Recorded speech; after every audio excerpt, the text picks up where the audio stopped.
Well, good morning and welcome to another broadcast here for 30 Days Wild, a little project where every day in June people are encouraged to try and get out and do something to engage with nature and the world around them.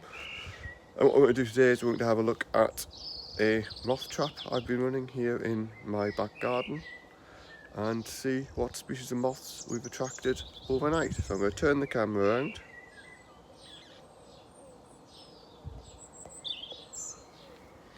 And you see the moth trap here, basically a bright light on a box that things are attracted to, the moths are attracted to.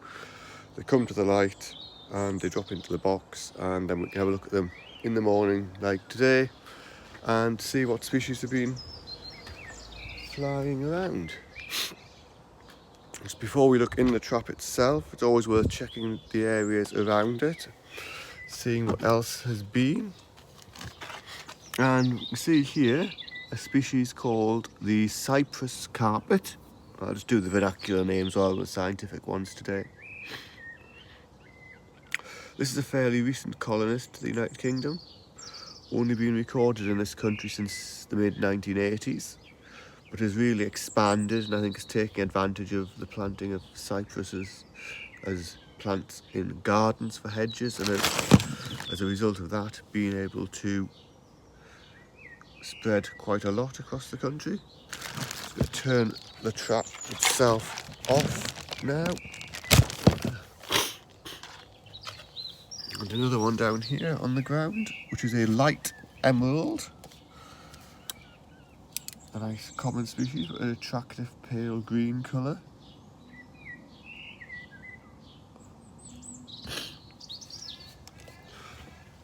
And you can see perched up on the fence here, another Cypress Carpet of the ones we were looking at before, and a couple of these somewhat larger moths called Willow Beauties. They're attractive in a grey patterned way. The other thing I'm going to be doing is quickly making a note of the various things that have been seen so that the records can be submitted to the National Moth Recording Scheme. So there will be bits of pausing whilst I do that.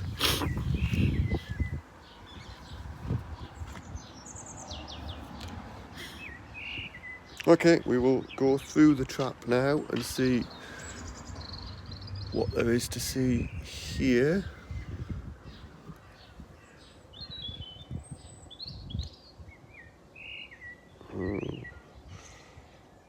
This is a micro moth. It's going to be difficult to see it on the perspex here.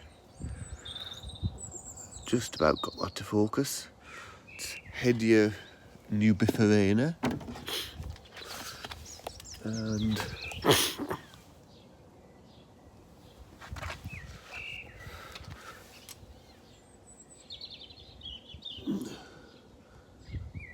just write that down.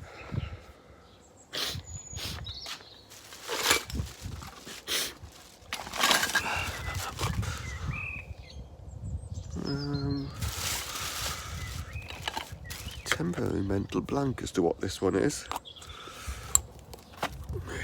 Oops.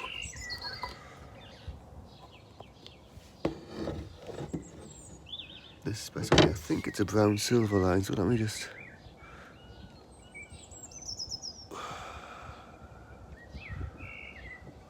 try to encourage that to... Okay, it escaped. That rather annoyingly got away. Let me have a quick...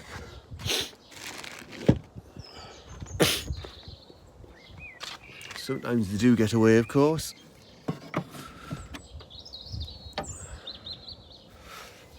Anyway, we'll go through some egg boxes. So in the bottom of the trap, we have egg boxes to allow the moths something to sit and rest on.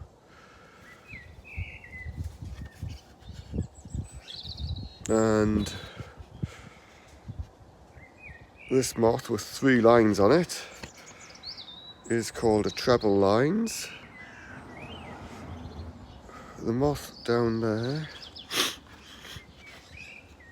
are too deeply hidden in the egg boxes, which might be hard to get out and have a look at. I can't actually tell what they are from this angle. One is a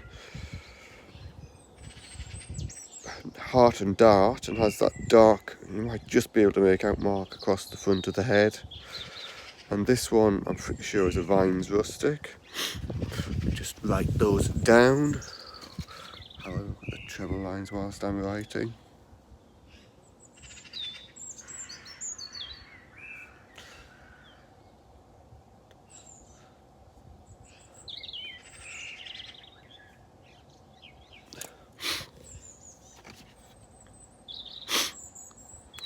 I wouldn't normally knock these out just under concrete. I'll let them go in a minute properly. Yeah, so that's your Vines rustic, and that's the heart and dart. Both common species again. On here, the one with the brown end of the wings is called a Coddling Moth, associated with apples, and coddling is an old word for apple. And this is a light brown apple moth. Another species associated with apple, but actually with a huge variety of stuff. Another species is a colonist of Britain, and it's been here over a century, this one now, but from Australia in origin. And this is known as the Uncertain. That genuinely is its name. It's not just that I don't know what it is. Another Vines, another heart and dart, and another Vines by the looks of things.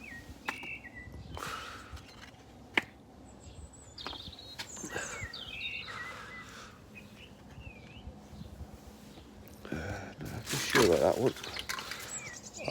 So the ones I'm not sure of, I'm going to just quickly pot up so I can have a look at a bit later on. So there was another Vines rustic, another heart and dart. Yeah. There was a Coddling Moth. And there was a light brown apple moth. So, all common species, or things that we get quite often so far. Nothing particularly unusual.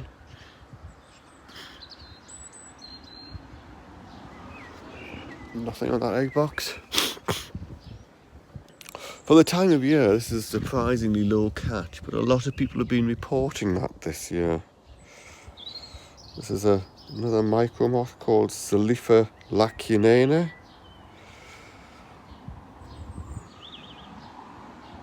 And another heart and dart down in there, which I'll not bother disturbing.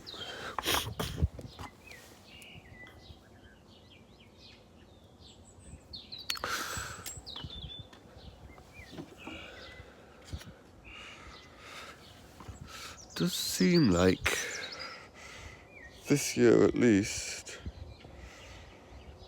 relatively few moths. Let's have a look at this one. See if I can get the angle right. So this is another species, I believe, of Australasian origin, which has colonised Britain. Tachystola acrosantha. And another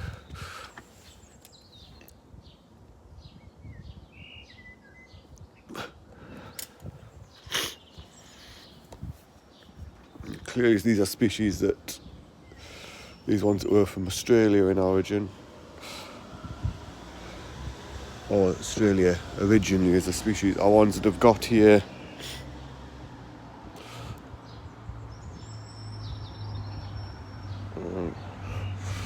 another micro moth that I don't recognise immediately. I think I'm pretty sure that's what's it called? Ephestia woodiella.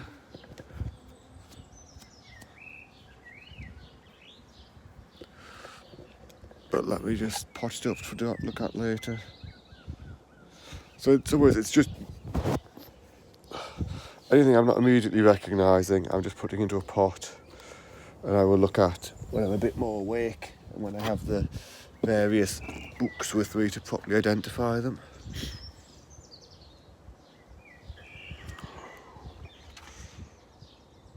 It's a mottled rustic.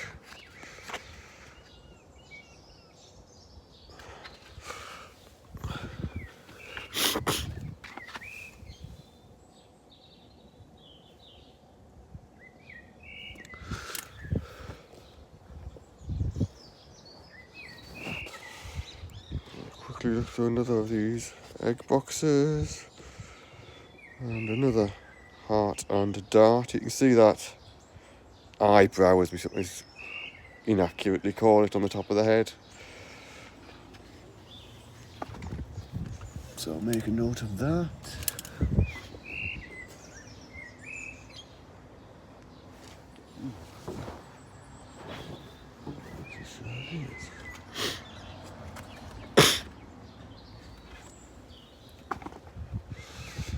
Right, a couple more to look at. More boxes to see if there's anything in them to have a look through here. No.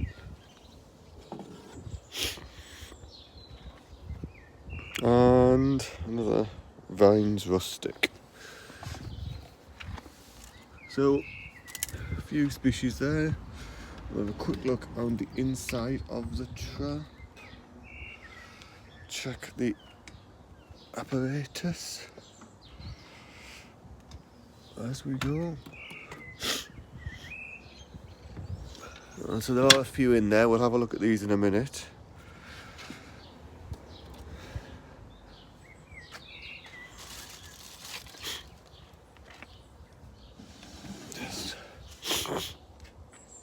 This design of trap, which is called a Skinner designed trap, does largely flat pack, which is helpful, so I can take it apart as we're going.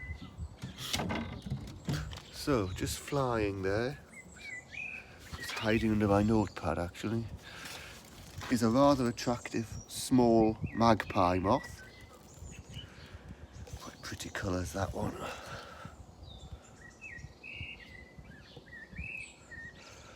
Very common species associated with things like nettle.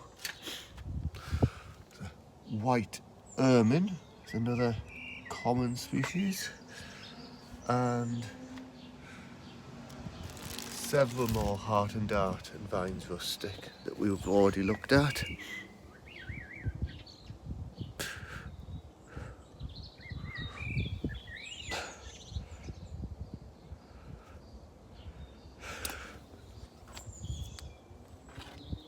And then on the side here, we've got a silver Y moth. This is a migrant species, doesn't survive in Britain all year round. It can breed here in summer, but it can't cope with our winters, so any populations in the winter die off. So these are regarded as a migrant. It may, just by this point in the year, be a locally bred one, but it's probably a primary migrant.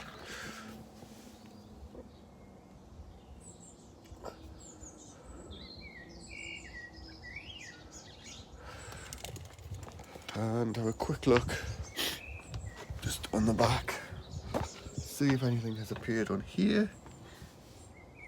Doesn't look that way. Quick check of this fence and the surrounding walls. No. So there we go.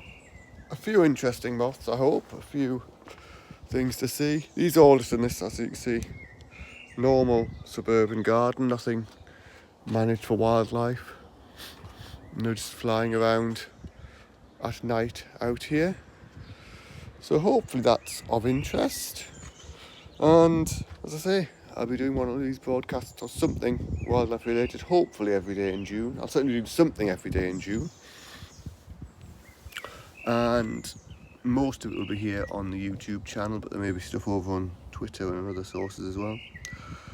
So we'll end there looking at this small magpie.